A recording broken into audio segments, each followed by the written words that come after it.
In a small village, there were two friends named Victor and Raymond. Victor was a well-known businessman, while Raymond was a simple laborer. Their lifestyles were vastly different, yet their friendship remained strong. One night, while having coffee in an old hut by the fields, they started a serious conversation. Victor began as he sipped his coffee. You know, Raymond, I've noticed that whenever there's a new gadget or expensive clothing, you're always the first to buy it.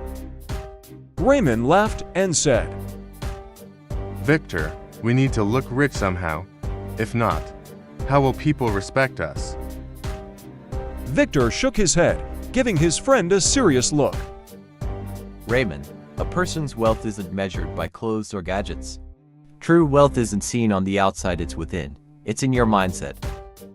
Raymond chuckled, but he felt the weight of Victor's words. So tell me, why do you say that what's inside is more important than what's outside? If a person doesn't have a good appearance, won't they be ignored? Here's the thing. Victor replied.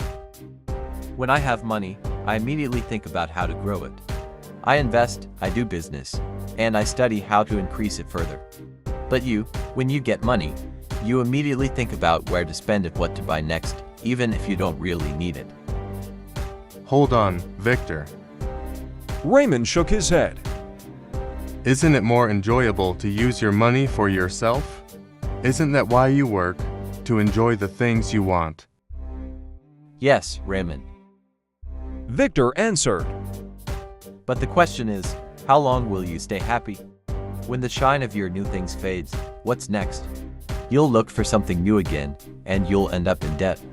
Meanwhile, I grow my money for the future, for a true happiness that doesn't fade away. Raymond fell silent, seemingly deep in thought. That's why, when I'm with you, you're always busy talking about your goals, while I, on the other hand, often chat about gossip and new gadgets. Victor smiled and continued. The wealthy person, Raymond, don't just focus on money. They love to talk about ideas and opportunities to earn. They associate with people who can teach them more.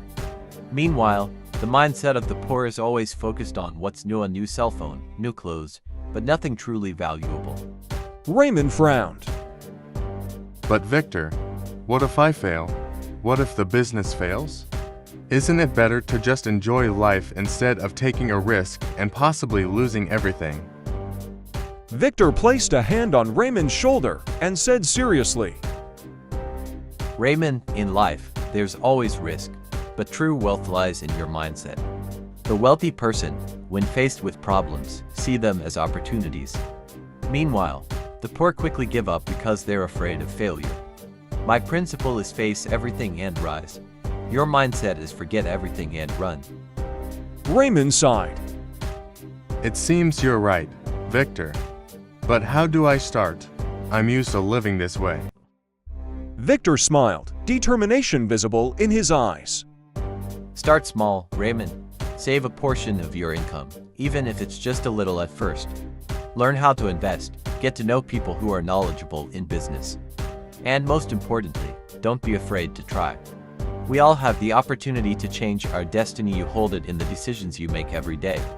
But remember, Raymond, you also need faith and guidance from the Lord. He is the one who gives true success and peace in our hearts. Raymond reflected on Victor's words. But how do I start? How do I change what I'm used to? Victor smiled and patted Raymond on the shoulder. Start with prayer, Raymond. Ask the Lord to guide you and give you the strength to change. Trust in Him and follow His plans for you. Remember, nothing is impossible for someone who trusts in the Lord. He is the one who provides direction to the right path.